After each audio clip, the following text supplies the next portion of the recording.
They say money can't buy happiness, but it can definitely buy the best legal team in Manhattan.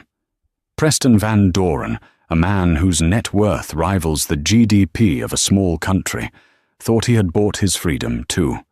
He stood in that courtroom, surrounded by 5 sharks in Italian suits, laughing at his wife Claire, who sat alone at the defendant's table with nothing but a trembling hand and a glass of water.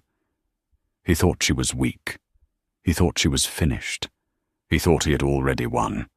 But Preston forgot one crucial rule of war: never corner an enemy until you know who backs them.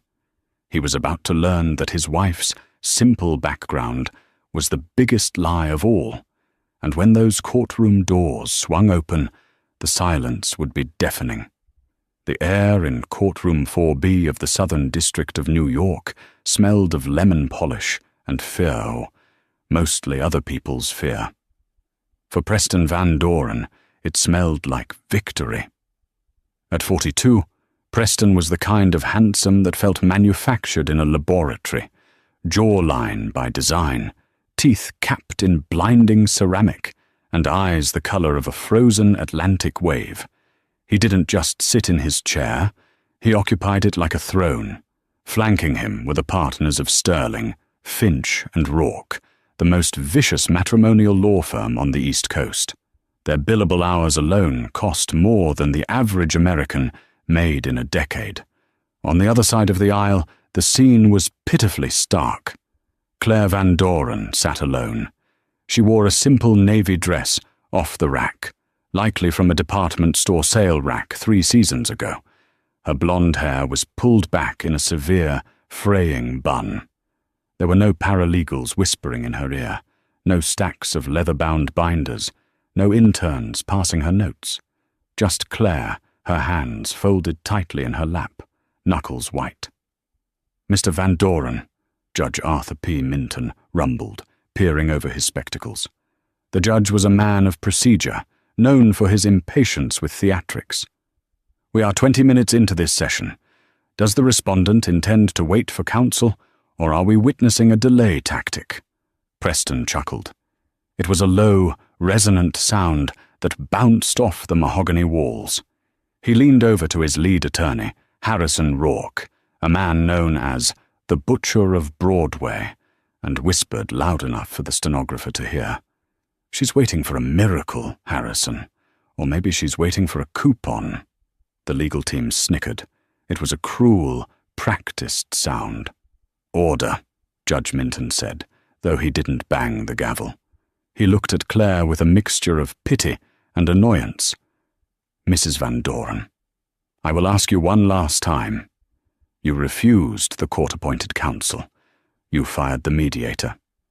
Do you have representation, or are you proceeding pro se?" Claire looked up. Her eyes were red-rimmed, heavy with the weight of 5 years of psychological warfare. I'm expecting someone, Your Honor." Preston spun his pen on the table. "Your Honor," he interjected, his voice smooth as aged scotch. "With all due respect to my wife's optimism, this is a waste of the court's time. We have a prenuptial agreement that is ironclad. It was signed, witnessed, and notarized. She gets the apartment in Queens and the 2018 Lexus. I keep the assets, the IP, and the Hamptons estate. She knows this. She's just dragging this out because she knows once that gavel bangs, the credit cards stop working."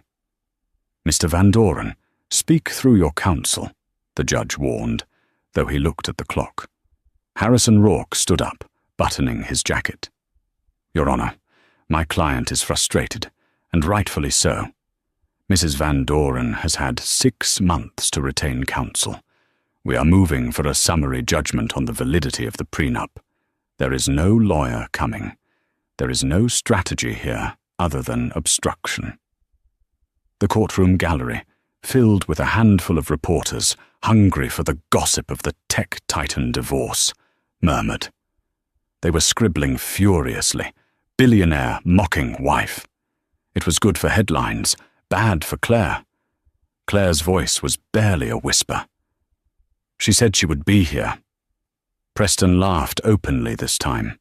He turned his entire body toward her, ignoring the decorum of the court. Who, Claire? Your mother? The librarian from Ohio? Is she going to come in here and shush us into submission? Is she going to throw the Dewey Decimal System at Harrison Rourke? The paralegals covered their mouths to hide their grins. Even the bailiff looked away, embarrassed for her. My mother is not a librarian, Claire said, her voice trembling but gaining a surprising steeliness. Right, Preston sneered. She's a retired administrator. I remember. I met her once at the wedding. Quiet woman. Wore a polyester suit. I think she was afraid to drink the champagne because she thought we'd charge her for it. That's enough, Judge Minton snapped. Mrs. Van Doren, if your counsel does not walk through those doors in the next 60 seconds, I am ruling on the motion for summary judgment. I have a murder trial starting at 2 p.m. I will not have my docket clogged by domestic stalling. 60 seconds, Preston whispered to Rourke. Watch her crumble. Claire looked at the heavy oak doors at the back of the room. She didn't look at Preston. She didn't look at the judge. She just stared at the brass handles. Please, she thought, don't let him win. The clock on the wall ticked. Tick, tick, tick. Preston checked his Rolex. 30 seconds, darling. You should have taken the settlement. The apartment in Queens has a lovely view of the parking lot. 10 seconds. Judge Minton raised his gavel. Mrs. Van Doren, it appears you are representing yourself. Mr. Rourke, you may proceed with your motion. Thank you, Your Honor, Rourke boomed, stepping into the center of the room. We submit into Evidence Exhibit A, the prenuptial agreement dated. Bam! The sound wasn't the gavel. It was the double doors at the back of the courtroom. They didn't just open, they were thrown wide with a force that rattled the frames. The air in the room shifted instantly. A cold draft swept in from the hallway, silencing Harrison Rourke mid-sentence. Every head turned. Preston swiveled in his chair, a smirk ready on his lips, expecting a bewildered old woman in a cardigan. But the figure standing in the doorway was not bewildered. And she certainly wasn't wearing a cardigan. To understand the silence in that courtroom, you have to understand the noise that had filled Claire's life for the last 5 years.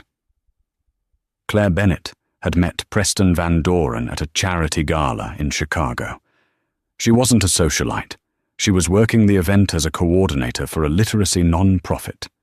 She was 24, bright-eyed, and believed that wealthy people were just like everyone else, only with better shoes. Preston had charmed her with the efficiency of a predator. He didn't woo her, he acquired her. He was fascinated by her quaint background. She was the daughter of a single mother who lived a quiet, reclusive life in a small town outside of Columbus. Claire had no debts, no scandals, and most importantly to Preston, no connections. He viewed her as a blank slate, a pretty accessory that wouldn't talk back. The isolation started slowly. First, it was the concern about her friends. They're just using you for my money, Claire. I'm the only one who really sees you. Then, it was the subtle digs at her intelligence. Don't worry your pretty head about the investments, darling. You wouldn't understand the nuance of offshore holding companies. By the time they were married, Claire was living in a gilded cage. The penthouse in Tribeca was 6,000 square feet, but she felt like she couldn't breathe in any of the rooms. The breaking point didn't come with a shout or a slap. It came with a signature. 3 months ago, Preston had come home late, smelling of expensive perfume that wasn't hers. He had tossed a document on the kitchen island. Sign this, Claire. It's an amendment to the prenup. Just tax stuff. Claire had hesitated. Should I have a lawyer look at it? Preston had laughed, that same laugh he was using in the courtroom now. A lawyer? With what money? I control the accounts, Claire. Besides, who would you call? Your mother. She probably thinks a retainer is something you put on your teeth. He had mocked her mother constantly. To Preston, Margaret Bennett was the ultimate symbol of mediocrity. A woman who lived in a small paid-off house, drove a 10-year-old sedan, and sent handwritten cards for birthdays. Preston despised her because she refused to be impressed by him. She never asked for money, never asked to stay at the penthouse, and when she looked at him, her eyes were dangerously flat. Claire hadn't signed the amendment. Instead, she packed a bag. When she told Preston she was leaving, he didn't scream. He just smiled. Go ahead. But remember, the original prenup leaves you with nothing if you initiate the divorce. I have Harrison Rourke on retainer. He eats people like you for breakfast. Claire had called her mother that night, sobbing from a cheap motel room in Jersey City. He's going to destroy me, Mum, Claire had cried. He says I have nobody. He says I can't afford a lawyer. He's right. I have $400 in my checking account. On the other end of the line, there was a long silence. Margaret Bennett's voice, usually soft and comforting, sounded different that night. It sounded like a heavy door closing. Did he say that? Margaret asked. Did he say you have nobody? Yes. He laughed at you, Mum. He said you were just a librarian. Another silence. Then a sigh, not of defeat, but of resignation, the kind of sigh a soldier makes before picking up a rifle they promised they'd never touch again. Claire, her mother said, wipe your face, put on your navy dress, go to the court date on Tuesday. But I don't have a lawyer. You don't need a lawyer, Claire, Margaret said. You need me. Mum, please, you don't understand how the law works in New York. These men are sharks. I know exactly how the law works, Claire, better than you think. Just promise me one thing. When you walk into that courtroom, keep your head up. Do not look at your shoes. You are a Bennett. It's time you learned what that actually means. Claire hadn't understood. She thought her mother was just giving her a pep talk. She didn't know that her mother had hung up the phone, walked to the back of her modest closet, and pulled out a dusty, locked briefcase that hadn't seen the light of day since 1995. Inside wasn't knitting supplies or old photos. Inside was a Rolodex of names that could topple governments, a bar association card that was supposedly expired, and a singular, terrifying reputation that had been buried for 3 decades. Back in the courtroom, the doors were still vibrating from the impact. Preston Van Doren squinted against the light from the hallway. Is that the security guard? He joked, though his voice wavered slightly. A woman stepped into the light. She was wearing a suit, but it wasn't polyester. It was a vintage Chanel, black as midnight, tailored so sharply it could cut glass. She wore heels that clicked against the floorboards with the rhythm of a ticking bomb. Her grey hair wasn't in a messy bun. It was styled in a sleek, powerful bob. But it was the briefcase she carried that made Harrison Rourke, the butcher of Broadway, drop his pen. It was an oxblood leather briefcase with gold initials stamped near the handle. C.W. Harrison Rourke went pale. He knew that briefcase. Every partner at a top-tier firm over the age of 50 knew that briefcase. It was the stuff of law school nightmares. The woman walked past the gallery, past the bailiff, who instinctively stepped aside, and stopped right behind Claire. She placed a hand on her daughter's shoulder. She looked at the judge, then slowly turned her gaze to Preston. Her eyes were cold, hard, and utterly devoid of mercy. "Sorry I'm late," she said, her voice projecting to the back of the room without a microphone. Traffic on the bridge was murder. Unlike the case Mr. Rourke is trying to build. Preston blinked. "Margaret? What are you doing here? This is a closed session for counsel and parties only. Get out." Margaret Bennet smiled. But it wasn't a motherly smile. It was a shark's smile. "My name," she said, unclasping the briefcase with a loud snap, "is not Margaret Bennet. That is the name I used to raise my daughter in peace." She pulled out a document, heavy and bound in blue legal backing. "My name is Catherine Winslow, senior partner of Winslow, Craft and Stern, and I am entering my appearance as counsel for the respondent." Harrison Rourke choked on air. "Winslow, the Catherine Winslow. You're dead. You died in a plane crash in '98. "I retired," she corrected him, sliding her reading glasses up her nose. "Because I got bored of beating amateurs like you, Harrison. But—" She looked at Preston, who was now trembling in his custom Italian leather shoes. "It seems my son-in-law requires a lesson in humility, and I am coming out of retirement to teach it." She looked up at the judge. "Ready to proceed, Your Honor?" The silence in the courtroom was shattered by the sharp sound of Harrison Rourke clearing his throat. It sounded like a man choking on a fishbone. "Your Honor," Rourke stammered, his face flushing a mottled red. "This is highly irregular. Catherine Winslow. As I said, the legal community believed Ms. Winslow to be deceased. We need verification of identity, bar status, standing. I am currently in good standing with the New York bar, the London bar, and God," Catherine interrupted, flipping open a folder. "My license was never terminated, merely inactive. I reactivated it at 8 a.m. this morning. The fees were paid. The stamp is wet. Would you like to smell the ink, Harrison?" Judge Minton, who had looked bored 5 minutes ago, was now leaning forward, fascinated.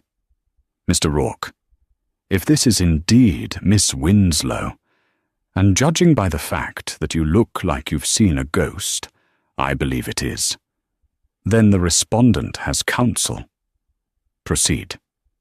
Preston Van Doren leaned over to his lawyer, his whisper furious. "Harrison, fix this. Who cares who she is? She's been living in a cornfield for 20 years. She's rusty. Destroy her." Rourke looked at his client with genuine panic. "You don't understand, Preston. She isn't just a lawyer. In the 90s, they called her the guillotine. She didn't just win cases. She bankrupted the opposing firms. She dismantled Standard Oil and Gas in 3 days." Catherine ignored the whispering. She turned to Claire, whose face was a mask of shock. "Mum," Claire whispered. You were a lawyer?" "I was the lawyer, darling," Catherine said softly, her eyes softening for a fraction of a second. "And I gave it up because I wanted to raise a daughter who valued kindness over winning. I see I succeeded with you. But now," she turned back to Preston, "now I have to be the other person again." Catherine walked to the center of the room. She didn't use the podium. She paced, claiming the space. "Your Honor, Mr. Rourke has moved for a summary judgment based on a prenuptial agreement signed 5 years ago. He claims it is ironclad." "It is," Preston barked out, unable to help himself. Catherine stopped and looked at him. "Mr. Van Doren, did you disclose all assets at the time of signing? Specifically the holdings in Archipelago Trust, a shell company registered in the Seychelles?" Preston froze. His eyes darted to Rourke. "I see the silence," Catherine continued. "Fraudulent inducement renders a contract void ab initio. But let's put the fraud aside for a moment. Let's talk about duress. Mr. Rourke, you drafted this agreement, correct?" "I did," Rourke said, regaining some composure. "Standard boilerplate." "Standard." Catherine pulled a sheet from her briefcase. "You had my daughter sign this document at 2 a.m. on the day of the wedding, while she was recovering from the flu without independent counsel present. In Matthews v. Matthews, the Second Circuit ruled that presenting a prenup less than 48 hours before a ceremony, constitutes coercive timing. That case law is 20 years old, Rourke argued. Old law is good law, Catherine shot back. But if you want something newer, let's look at Van Doren v. Decency, a case I am building right now. Your Honor, I am moving to dismiss the summary judgment request. Furthermore, I am filing an emergency motion for a forensic audit of Mr. Van Doren's finances.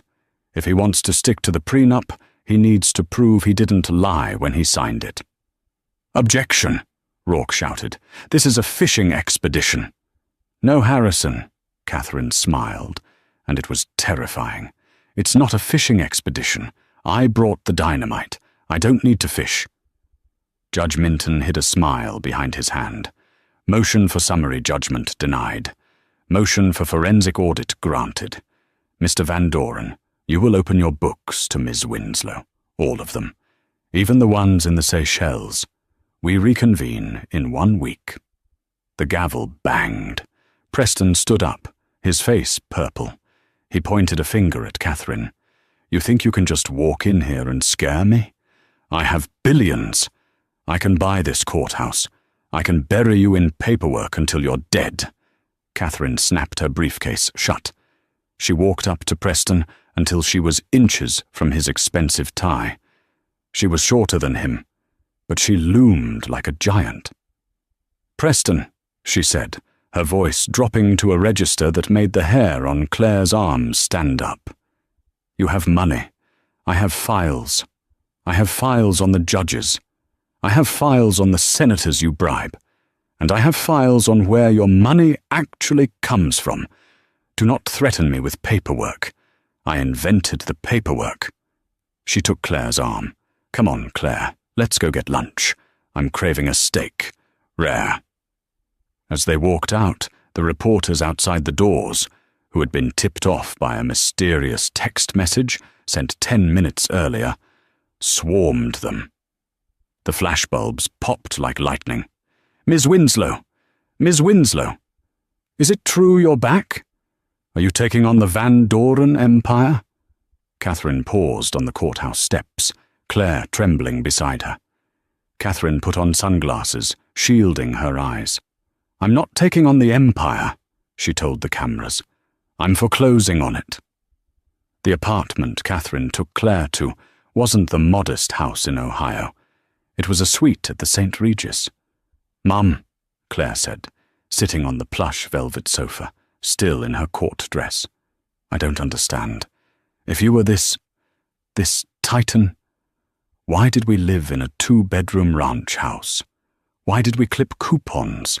Why did you let me struggle? Catherine poured 2 cups of tea.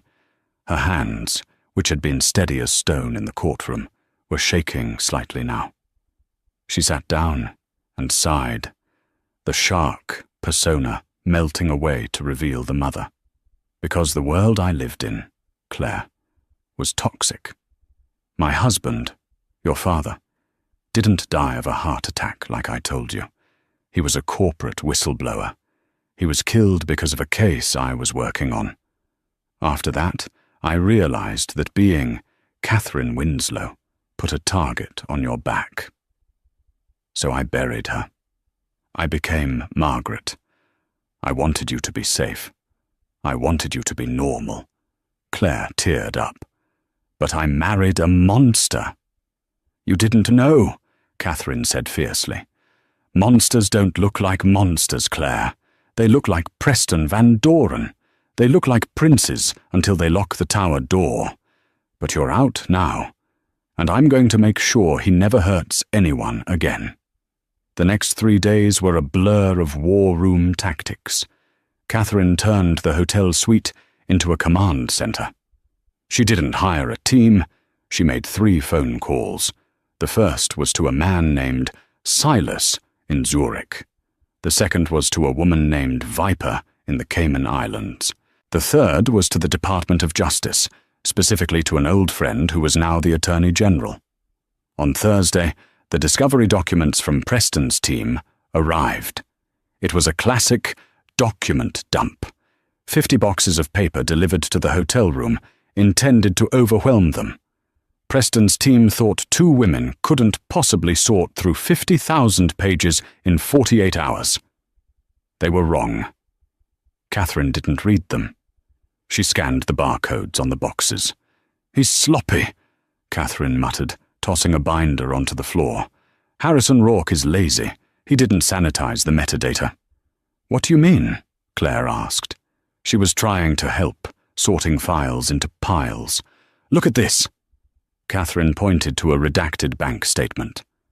They blacked out the account numbers with a marker, but they didn't flatten the PDF digital file before printing the master list. If I hold this up to the light, see that? Claire squinted. Through the black ink, she could see faint numbers. "Account 884, Bravo, Bank of Cyprus," Catherine recited. "He's moving money through Cyprus to avoid US taxes. That's a federal crime, Claire. That's not just grounds for a bigger settlement. That's RICO territory." Claire felt a cold knot in her stomach. "If you expose this, he goes to jail." "Yes, he'll kill us," Claire whispered. "Mum, you don't know him. When he gets cornered, he gets violent. He has security guards who are basically mercenaries." Catherine walked over to the window, looking out at the Manhattan skyline. "Let him try. He thinks he's playing chess, Claire. But he doesn't know I'm playing poker, and I have 4 aces." Just then, Claire's phone buzzed. It was a text from Preston. "Let's talk. Without your mother. Meet me at the penthouse. I can make this all go away. I'll give you 10 million. Just stop her. If you don't, things will get ugly for the librarian." Claire showed the phone to Catherine. Catherine read it and smiled grimly. 10 million? He's scared. The price just went up. "I'm not going," Claire said. "No," Catherine corrected. "You are going, and I'm going with you, but not in the way he thinks." The penthouse in Tribeca was a monument to ego. Floor-to-ceiling glass, black marble floors, and art that cost more than most hospitals. Preston was waiting in the living room. He held a tumbler of scotch. He looked tired. The stock price of Van Doren Industries had dropped 14% since Catherine's appearance in court. The market hated uncertainty, and Catherine Winslow was the ultimate variable. When the elevator opened, Claire stepped out. She was wearing a new suit Catherine had bought her, white, crisp, authoritative. "You came," Preston said, swirling his drink. "Smart girl. Where's the old battle axe?" "Right here." A voice came from the speaker system of the apartment. Preston jumped. "What the hell?" "I'm in the lobby, Preston." Catherine's voice boomed through the smart home intercom. "I didn't want to ruin your expensive rugs with my shoes. Besides, I prefer to negotiate via microphone. It's easier to record." Preston turned to Claire, his eyes narrowing. "You wired the apartment?" "No," Claire said, her voice steady. "You did. You installed the surveillance system to spy on me, remember? You connected it to your phone. Mum just hacked your password. It was Preston, by the way. Very creative." Preston smashed his glass against the wall. Shards of crystal rained down on the marble. "You think this is funny? You think you can embarrass me? I will ruin you, Claire. I will release the medical records, the ones from when you had anxiety. I'll paint you as unstable. No judge will give you a dime." "Go ahead," Claire said. She surprised herself. She wasn't shaking. "Release them. Tell the world you drove your wife to a breakdown. It fits the narrative Mum is building." Preston lunged at her. It happened in slow motion. He grabbed Claire by the arm, his grip bruising. "Call her off. Call off the audit." Suddenly, the elevator doors pinged open again. 2 men in dark suits stepped out. They weren't lawyers. They weren't police. They were Van Doren security, but they weren't looking at Claire. They were looking at Preston. Mr. Van Doren, the lead guard said, we have orders to escort you out. Preston laughed, a manic sound. Escort me? I pay you, you idiots. Throw this woman out. Actually, the guard said, you don't pay us. The board of directors pays us. And as of 10 minutes ago, the board voted to suspend you as CEO pending an investigation into... He looked at a text message on his phone. Embezzlement, wire fraud, and conspiracy to commit perjury. Preston's face went white. He dropped Claire's arm. The board? They can't do that. I own 51% of the voting shares. Not anymore. Catherine's voice came over the intercom again. Check your email, Preston. Preston scrambled for his phone. He opened his email. There was a notification from the SEC. Asset freeze order. Department of Justice. You see, Catherine explained, her voice echoing like a deity in the room. When I found the Cyprus accounts yesterday, I didn't just tell the judge. I called a few friends at the SEC. Since the assets were obtained through fraud, they are currently frozen, which means your voting rights are suspended, which means the board, who, by the way, have hated your arrogance for years, finally had the leverage they needed to oust you. Preston sank onto the white leather sofa. He looked small. The giant of industry was shrinking before their eyes. You destroyed my company, he whispered. No, Claire said, standing over him. I just took back what you stole. The company will survive. You won't. Get out, Preston, the guard said. The board wants you off the premises. This isn't over, Preston screamed as the guards hoisted him up by his elbows. I have friends. I have the governor. I have the Russian mob. You have nothing, Catherine yelled over the intercom. And Preston, if you contact the Russian mob, tell the butcher that Catherine Winslow says hello. He still owes me a favor from 1992. Preston was dragged into the elevator, kicking and screaming like a toddler. When the doors closed, silence returned to the penthouse. Claire let out a long breath. She looked around the apartment that had been her prison. It felt different now. It felt empty. The elevator opened one last time. Catherine stepped out, holding her briefcase. She looked around the penthouse with distaste. Tacky, she remarked. Too much chrome. Mum, Claire said, running to hug her. Is it really over? Catherine hugged her daughter tight, smelling the fear leaving her body. The business part? Yes. He's finished corporately, Catherine said. But a wounded animal is dangerous, Claire. He has nothing left to lose. And that makes him unpredictable. Catherine pulled away and looked Claire in the eye. Her expression was grave. We won the battle, but the war is about to get physical. We need to leave New York. Tonight. Why? Claire asked, panic rising again. Because, Catherine said, pulling a piece of paper from her pocket. While you were talking to him, I received this. It was a process server notice, but it wasn't for divorce court. It was a subpoena for Margaret Bennett. He didn't just call his lawyers, Catherine said. He found my old enemies. The people who killed your father know I'm alive. The black sedan tore down the highway, heading north toward the Catskills. The city lights of Manhattan faded into the rearview mirror, replaced by the crushing darkness of the unlit interstate. Claire drove. Her knuckles were white on the steering wheel. Beside her, Catherine was stripping the SIM cards out of their phones and snapping them in half. Mum, talk to me, Claire demanded, her voice rising with panic. Who killed Dad? You said he died of a heart attack. You said he had high cholesterol. Catherine rolled down the window and tossed the broken plastic shards into the wind. I lied. I lied to protect you. Your father, David, was an auditor. In 1998, he found a discrepancy in a massive construction conglomerate's books. They were laundering money for the Volkov syndicate. Russian organized crime. Claire felt the blood drain from her face. Preston mentioned the Russian mob. "Preston is an idiot," Catherine said, her tone clinical, detached. He thought he was just using their money to prop up his failing tech stocks. He didn't realize that when you take their money, you become their employee. When I froze his assets today, I didn't just bankrupt Preston. I froze their money. And they don't file lawsuits, Claire. They file death certificates.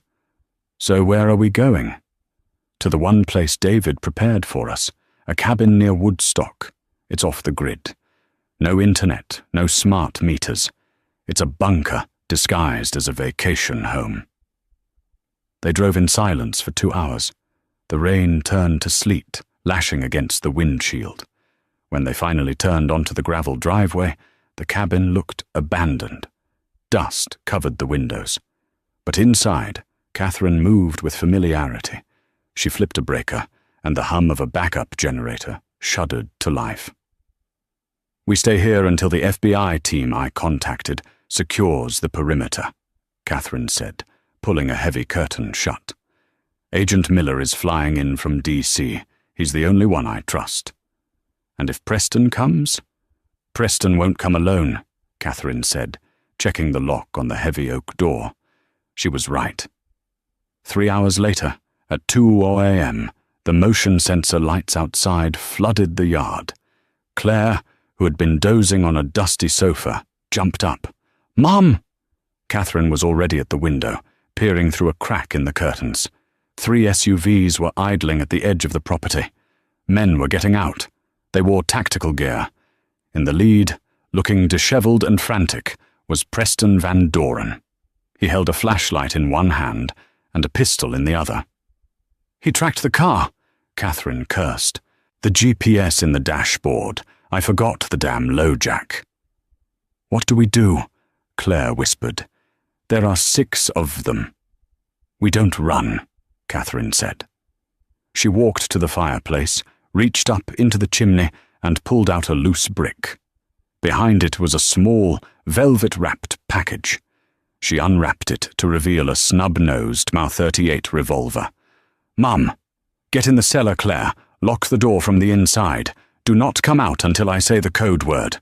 "What's the code word?" "Dewey Decimal." "Mum, I'm not leaving you." "Go!" Catherine's voice wasn't a request. It was an order from a woman who had stared down death before. Claire scrambled into the small root cellar beneath the kitchen rug. She pulled the trapdoor shut and threw the bolt just as the front door of the cabin was kicked in. The sound of splintering wood echoed through the floorboards. "Catherine!" Preston's voice screamed. He sounded drunk or manic or both. "Come out, you old witch! You have the encryption keys for the accounts. Give them to me." From the darkness of the cellar, Claire listened, tears streaming down her face. "Hello, Preston." Catherine's voice was calm, terrifyingly calm. "You brought guests. How rude." "Cut the crap," Preston yelled. "These gentlemen want their money. If you don't unlock the accounts right now, they're going to burn this cabin down with us inside." "They can try," Catherine said. "But you should know, Preston. I didn't come here to hide. I came here to wait." "Wait for what?" "For the wiretap to finish recording this confession." A heavy silence fell over the room above. "Check the house," a thick, accented voice shouted. Likely the syndicate leader. "Find the girl." Heavy boots stomped across the floorboards right above Claire's head. She held her breath, pressing her hand over her mouth. Dust filtered down onto her face. "She's not here," Catherine said. "I sent her away hours ago." "Liar!" Preston shrieked. "She's soft. She wouldn't leave you." "Found it!" a man shouted. The cellar door was ripped open. Light flooded in. A man with a scar across his face reached down and grabbed Claire by the hair, hauling her up into the kitchen. "Let her go!" Catherine stepped forward, raising the revolver. "Drop it, Grandma," the syndicate leader sneered, pointing a submachine gun at Claire's head. "Or the daughter dies first." Catherine froze. For the first time, the Iron Lady looked defeated. She slowly lowered the gun and placed it on the floor. "Good," Preston laughed, stepping forward. He looked deranged. His expensive suit was muddy, his eyes wild. "Now unlock the laptop, transfer the funds, then we have a little accident. A gas leak, perhaps." Catherine looked at Preston with profound pity. "You really don't see it, do you?" "See what?" "You aren't the partner, Preston. You're the loose end." The syndicate leader nodded to one of his men. The man raised his weapon. Not at Catherine, but at Preston. Preston's eyes went wide. "Wait, what are you doing? I brought you to them." "You brought us heat," the leader spat. "Your wife's public spectacle brought the FBI into our business. You are a liability." "No!" Preston screamed. Crash! The windows of the cabin exploded inward. Red laser sights cut through the dust and smoke. "FBI, drop your weapons! Down! Down! Down!" Flashbang grenades detonated with blinding white light. The room erupted into chaos. The syndicate men, blinded and disoriented, fired wildly into the ceiling, but the tactical team swarming through the doors and windows overwhelmed them in seconds. Claire was thrown to the floor by an agent shielding her body. Through the ringing in her ears, she saw her mother. Catherine hadn't flinched. She stood amidst the broken glass and smoke, watching as Preston was tackled to the ground, handcuffed, and dragged screaming out the door.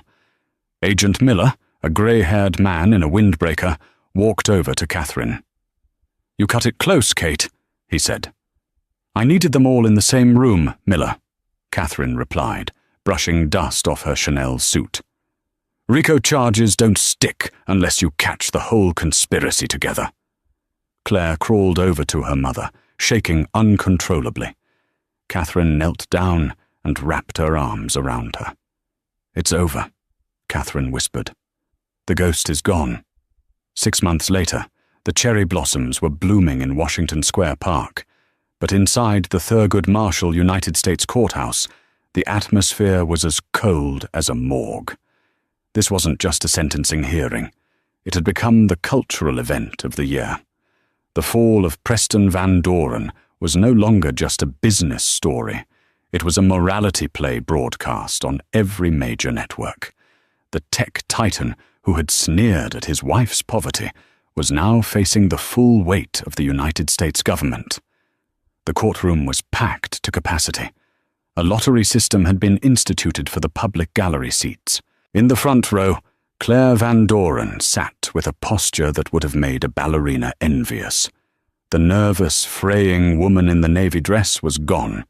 In her place sat a woman wearing a tailored cream power suit, her hair cut in a sharp, modern bob that framed a face no longer hiding from the world. Next to her sat Catherine Winslow. She was knitting. The rhythmic click, click, click of her needles was the only sound in the room before the bailiff announced the judge. It was a psychological tactic, and it was working. Every time Preston looked back from the defense table, his eyes twitched at the sound. "All rise," the bailiff bellowed. Judge Arthur P. Minton swept into the room. He looked older than he had 6 months ago. This case had been a marathon of motions, counter-motions, and revelations that had shaken New York high society to its core. Preston Van Doren stood up. The transformation was shocking. The custom Italian suits were gone, replaced by a standard-issue orange jumpsuit that hung loosely on his frame. His once perfectly coiffed hair was thinning and grey, and his skin had the pallor of a man who hadn't seen direct sunlight since the raid in the Catskills. He didn't look like a billionaire anymore. He looked like exactly what he was, a desperate criminal. His defense table was a lonely island. Harrison Rourke was gone, indicted as a co-conspirator and currently awaiting his own trial in a separate federal facility. In his place stood a court-appointed public defender, a young man named Mr. Gorski, who looked terrified to be part of the most high-profile case of the decade. We are here for sentencing in the matter of the United States versus Preston Van Doren, Judge Minton said, adjusting his glasses. The defendant has been found guilty on 42 counts, including wire fraud, money laundering, racketeering, and conspiracy to commit violence.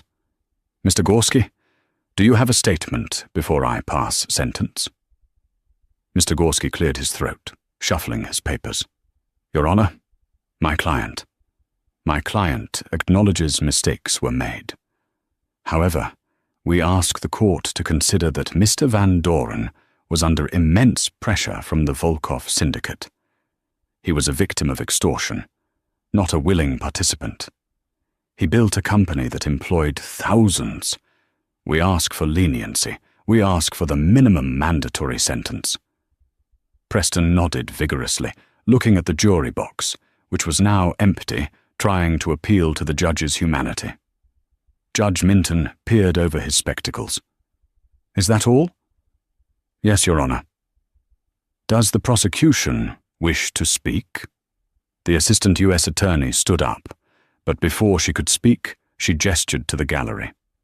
Your Honor, we have several victim impact statements, but there is one voice that the court needs to hear. The government yields the floor to Mrs. Claire Van Doren. A murmur rippled through the courtroom. Preston whipped his head around. He hadn't expected this. Claire stood up. She touched her mother's arm briefly, a silent transfer of strength, and walked to the podium. She didn't bring notes. She adjusted the microphone, her eyes locking onto Preston's. For 5 years, Claire began, her voice low but carrying to the back of the room without a tremor. I lived in a prison made of gold. I was told I was worthless. I was told I was lucky to be allowed in the room. I was isolated from my family, from my friends, and eventually from my own sense of self. She paused, taking a breath. Mr. Van Doren's counsel speaks of the pressure he was under. He speaks of the jobs he created. But he doesn't speak of the architecture of fear he built in our home. He used his wealth not as a tool for good, but as a weapon to silence anyone who dared to question him. He told me that because I had no money, I had no rights. He told me that justice was a luxury I couldn't afford. Preston shifted in his seat, his chains rattling. Claire, please, he whispered, loud enough for the front row to hear. I am not finished. Claire's voice cracked like a whip, silencing him instantly. He was wrong, Your Honor, Claire continued, turning to the judge. Justice isn't a luxury. It's a requirement, and it shouldn't matter if you have $1 billion or $400 in your checking account. If we let men like Preston Van Doren buy their way out of consequences, we aren't just failing the victims, we are failing the very idea of the law. I am not asking for vengeance, Your Honor. I am asking for the one thing my husband never gave me. I am asking for accountability. She stepped back from the podium. The room was so silent you could hear the air conditioning humming. Judge Minton looked at Claire for a long moment, then nodded slowly. Thank you, Mrs. Van Doren. The judge turned his gaze to Preston. The look was withering. Mr. Van Doren, please rise. Preston stood, his legs shaking. He gripped the table for support. In my 30 years on the bench, Judge Minton began, his voice rumbling like approaching thunder, I have seen drug dealers, murderers, and thieves, but rarely have I seen a man with so many advantages choose a path of such deliberate malice. You had the world at your feet, and you chose to sell it to a crime syndicate for a slightly higher profit margin. Preston opened his mouth to speak, but the judge raised a hand. The argument that you were a victim is rejected. You were the architect. You invited the wolves in because you thought you could command them. And when your wife, a woman you swore to protect, threatened your illicit empire, you didn't seek divorce. You sought to destroy her. You conspired to have her and her mother killed. "I didn't mean for it to go that far," Preston blurted out. "It was just a threat." "The bullet holes in the cabin walls say otherwise," Judge Minton snapped. "Mr. Van Doren, for the crimes of racketeering and conspiracy, I sentence you to 50 years in a federal penitentiary." Preston gasped. The air left his body. 50? I'll be 90 years old. "Furthermore," the judge continued, ignoring the outburst, "I am ordering the immediate forfeiture of all personal assets. The Hamptons estate, the Tribeca penthouse, the fleet of vehicles, and the offshore holdings in Cyprus and the Seychelles are hereby seized." The judge picked up a second document. "The court also awards punitive damages to the victims. The liquidation of Van Doren Industries will create a restitution fund. The remainder of the estate, estimated at approximately $2.1 billion after federal seizures, is awarded to the plaintiff, Mrs. Claire Van Doren, as settlement for the fraudulent prenuptial agreement and emotional distress." The gavel came down with a sound like a gunshot. Bang! Court is adjourned. Pandemonium erupted. Reporters scrambled over the benches. Preston slumped onto the table, sobbing into his hands. My money, he moaned, oblivious to the fact that he had just lost his freedom. 2 U.S. Marshals moved in, hauling Preston to his feet. As they dragged him toward the side door leading to the holding cells, he looked back one last time. He locked eyes with Catherine Winslow. Catherine stopped knitting. She lowered her sunglasses just an inch, looking him dead in the eye. She didn't smile. She didn't gloat.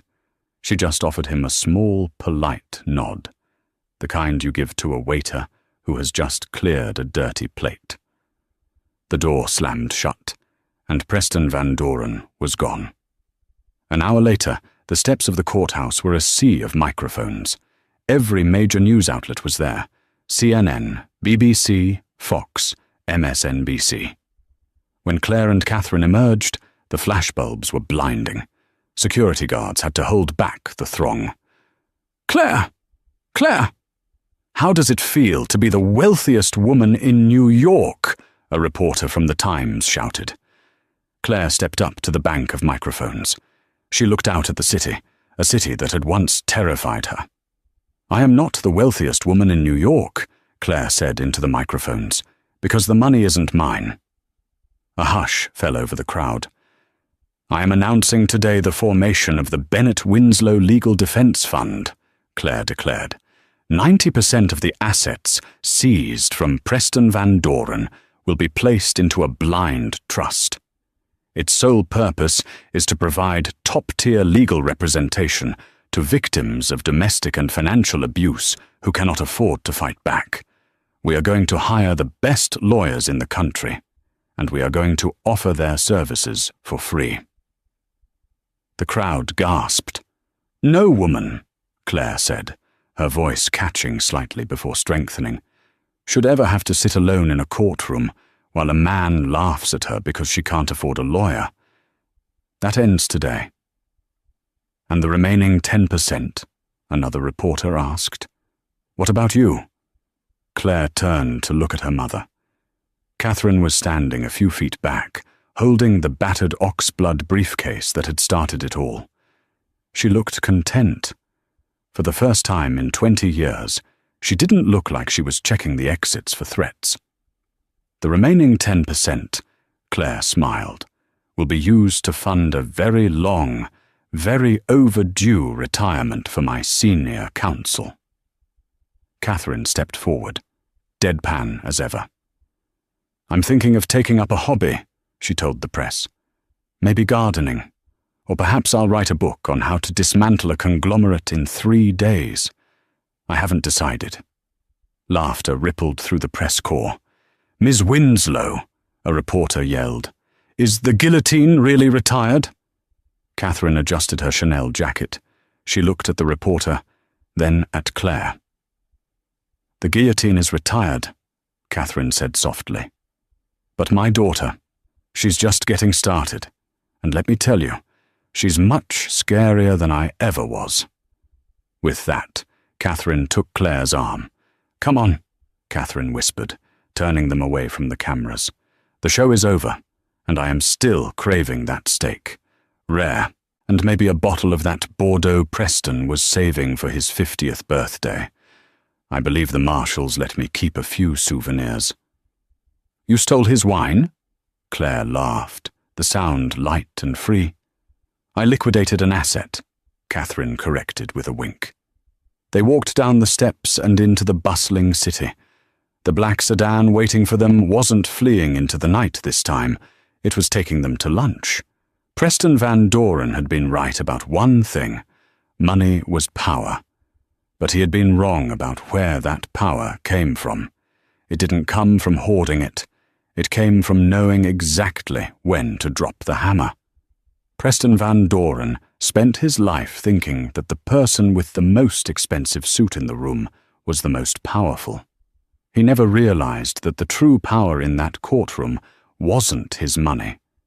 It was the quiet, unbreakable bond between a mother who would burn the world down for her child and a daughter who learned how to strike the match. They took his arrogance, his fortune, and his freedom, and they turned it into a shield for thousands of other women. Preston sits in a cell today, but the Bennett Winslow Fund is out there right now, ensuring that the next time a bully tries to mock his wife for having no lawyer, he might just find himself staring down the barrel of $1 billion defense team. If this story of justice and redemption gave you chills, please smash that like button. It really helps the algorithm share this message. Don't forget to subscribe and turn on notifications so you never miss a saga. Share this video with the strongest woman you know. And tell me in the comments, do you think 50 years was enough for Preston, or did he get off easy? Let's talk about it below.